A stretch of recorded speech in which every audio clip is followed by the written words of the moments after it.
তালা খুলে অল্প ধাক্কা দিতেই দরজাটা বিকট শব্দে খুলে গেল। ভিতরে ঘুটঘুটে অন্ধকার।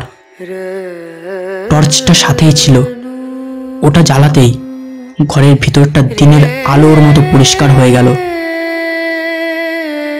দাঁড়া, ঘরের আলোটা জ্বালিয়ে দিই। নিরেট ফাঁকা একটা হল ঘর, একটা আসবাবপত্র পর্যন্ত নেই, শুধু প্রকাণ্ড একটা ঝাড়বাতি সিলিং থেকে ঝুলছে। দেখেই বুঝতে পারলাম জমিদারি আমলে এটাই ছিল এই বাড়ির নাচঘর। ঘরে কেউ ছিল না, তবুও যেন ঘরটা খোলা মাত্রই নাচ গানের আওয়াজ আর আতরের গন্ধটা আরো বেশি তীব্র হয়ে উঠল। ঠিক যেন এক অদৃশ্য জলসাঘরে এসে পড়েছি আমরা।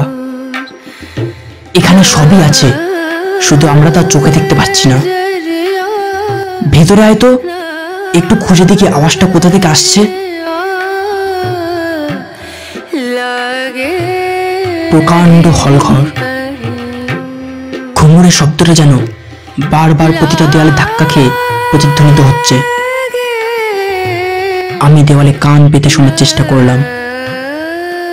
শব্দ থাকলে তার উৎস তো থাকবেই। একটা জায়গায় এসে শব্দের তীব্রতা আরো বেশি জোরালো হয়ে উঠল। ভালো করে খুঁটিয়ে দেখলাম দেওয়ালের বাকি স্থানের তুলনায় এই জায়গাটা অনেক বেশি মসৃণ। দুবার ঠক ঠক করে আঘাত করতেই ওই জায়গাটায় একটা ফাঁপা শব্দ হলো। আরে, এ তো সিমেন্ট নয়, এটা তো কাঠ বা প্লাইউড বা ওই জাতীয় কিছু দিয়ে দেয়ালের এই অংশ নির্মিত হয়েছে। প্রণবেশ, তোর কাছে কি কাঠ ভাঙার মতো কোনো কুরুল টুরুল আছে? হ্যাঁ, সনাতন দা তো বাগানের কাজকর্ম করে, তার কাছে থাকলে থাকতে পারে। কিন্তু তোর হঠাৎ কুরুলের কি দরকার? আহ, বাজে প্রশ্ন করিস না, তাড়াতাড়ি কুরুলটা নিয়ে আয়। প্রণবেশ আর বাক্য ব্যয় না করে তাড়াতাড়ি নিচে গেল। মিনিট পাঁচেকের মধ্যেই ফিরে এলো। ওর সঙ্গে হাতে কুরুল নিয়ে সনাতন দাও হাজির হলো।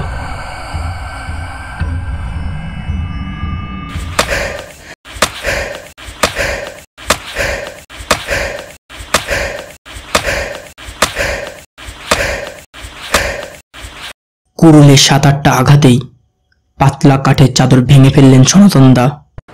এখন দেওয়ালের ওই জায়গাটাতে একটা বিরাট গর্তের সৃষ্টি হয়েছে। ভেতরটা সম্পূর্ণ অন্ধকার। টর্চের আলো ফেলতেই দেখলাম বেশ কিছু অগণিত সিঁড়ি পাতালের দিকে নেমে গেছে। বুঝলাম নিচে সম্ভবত কোন একটা গুপ্ত ঘর রয়েছে, যেন আমাকে নিচের দিকে বারবার ডাকছে। শোন অবিনাশ, আমাদের নিচে নামতে হবে, খুঁজে দেখতে হবে কি আছে ওখানে। কোনো প্রশ্নই ওঠে না, ঢের হয়েছে, আর নয়। তোকে আমি কিছুতেই নিচে নামতে দেব না। পাগলামি করিস না, নিচে না নামলে বুঝবো কি করে কি আছে ওখানে। ফিরে চল এখান থেকে, আর যাস না। এ বাড়ি আমি বিক্রি করে দেব। বেশ, তোরা দুজন তাহলে উপরেই থাক, আমি একাই নামছি। যাস না অবিনাশ, ফিরে আয়, ফিরে আয়। বাবু, নিচে যাওয়াটা ঠিক হবে না। সনাতন দা আর পূর্ণবেশের অসংখ্য অনুরোধ ও সাবধানতাকে অগ্রাহ্য করে পা বাড়ালাম সেইটার দিকে। মাকড়সার ঝুল আর ধুলোয় ভরে আছে জায়গাটা। এক হাতে টর্চ আর এক হাতে ঝুল সরাতে সরাতে নিচের দিকে এগোলাম। কে জানে কতদিন এই জায়গাটা খোলা হয়নি। বেশ কয়েক ধাপ নিচে নামলাম। এতক্ষণ লক্ষ্য করিনি নাচ গানের আর ঘুমোরের শব্দ একদম থেমে গেছে। এমনকি সেই আতরের গন্ধটাও নেই। আরও কিছুটা নিচে নামতেই দেখলাম সামনে একটা বড় দরজা, ঠিক যেমনটা হল ঘরের দরজাটি সেরকমই। আবছানো দরজাটা ঠেলে ভেতরে ঢুকতেই দেখলাম, এ কি, এ তো তালাবন্ধ সেই ফাঁকা হলঘরটায়। কিন্তু ঘরটা তো এখন ফাঁকা নয়। ভেতরে ঢুকে দেখলাম ঘরটাতে জলসার আসর বসেছে। ঘরটা এখন সম্পূর্ণ সাজানো গোছানো, এবং ঘরের ঠিক মাঝখানে ওই ঝাড়বাতিটার নিচে একজন অপরূপ সুন্দরী নারী নৃত্য প্রদর্শন করছেন।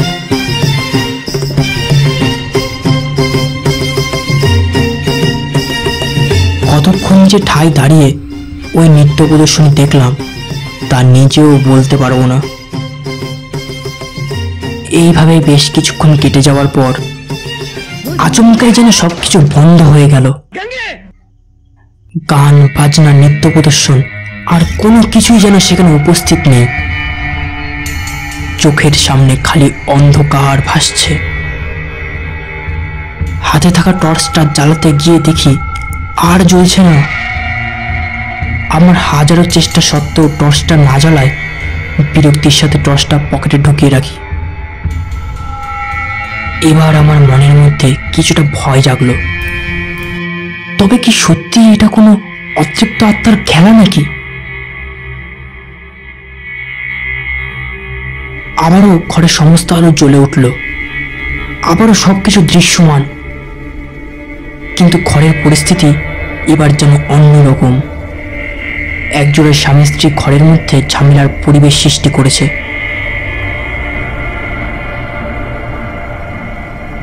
কিন্তু এ কি, এটা তো সেই জলসা ঘর নয়, বরং এটা তো পুনবেশের ঘরের মতো লাগছে।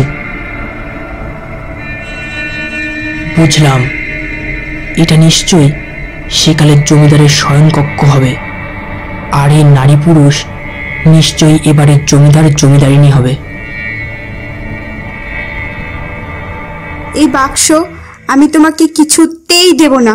এক এক করে তুমি আমার সমস্ত কিছু কেড়ে নিয়েছো, কিন্তু আমার এই গয়নার বাক্সটা আমি কিছুতেই তোমাকে আত্মসাৎ করতে দেব না। দিবি না মানে? তোকে দিতেই হবে। এই গয়না বেচে যা টাকা আসবে তা দিয়ে আমি বাড়িতে হীরাবাইয়ের নাচের আসর বসাবো, দামি বিলেতি মদ আনবো। এই চৌধুরী বাড়িতে আজ জলসা বসবে, জলসা। কিছুতেই না। বাপের বাড়ির দেয়া এই গয়নাগুলোই আমার শেষ সম্বল। আমি বেঁচে থাকতে তোমাকে কোনো অবস্থাতেই এগুলো ছুতে দেব না। আচ্ছা তাই নাকি? বেঁচে থাকতে এ বাক্স ছুতে দিবি না? না, কিছুতেই না।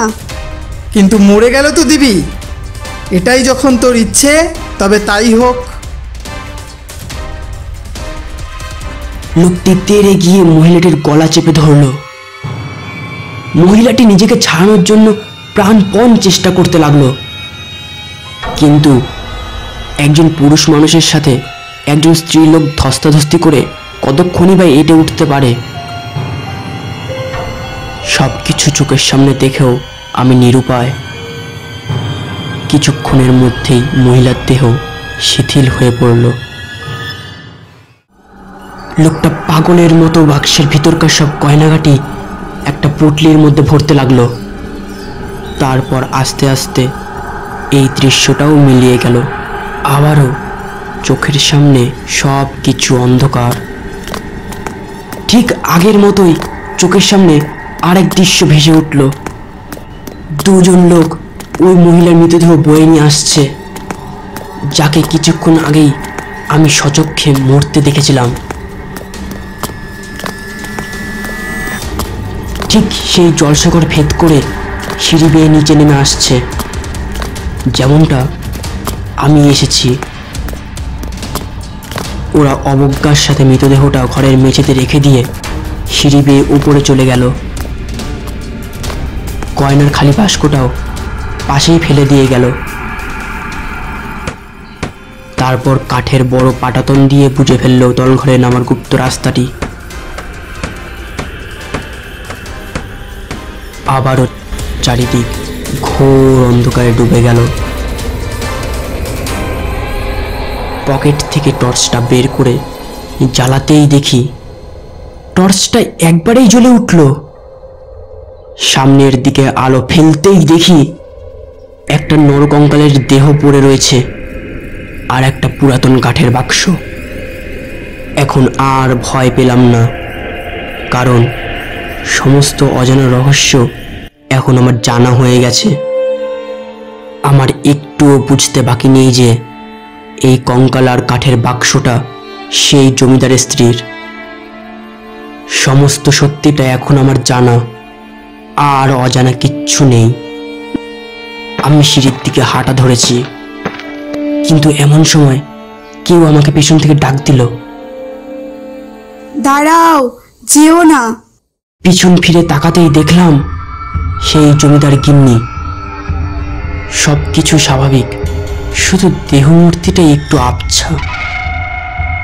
যেও না ভাই, আমি যে বয়সে প্রাণ হারিয়েছি সে মতে তুমি আমার ভাইয়ের মতোই হবে।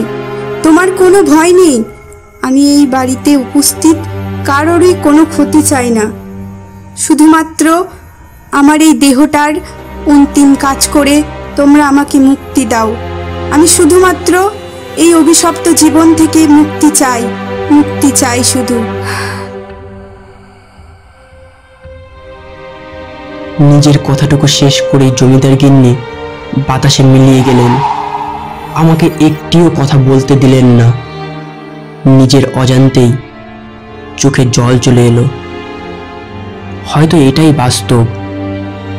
সংসারে একে অপরের প্রতি যত্নশীল না হলে তার পরিণামটা এমনই হয়। উপরে গিয়ে সমস্ত ঘটনা পূর্ণবেশ আর সনাতনদাকে জানাই। সমস্ত ঘটনা শুনে ওরাও নির্বাক হয়ে পড়ে। ভোরের প্রথম আলো ফুটলেই ওই কঙ্কালসার মৃতদেহখানা বার করে নিয়ে যথাযথভাবে অন্তিম সংস্কার করা হলো।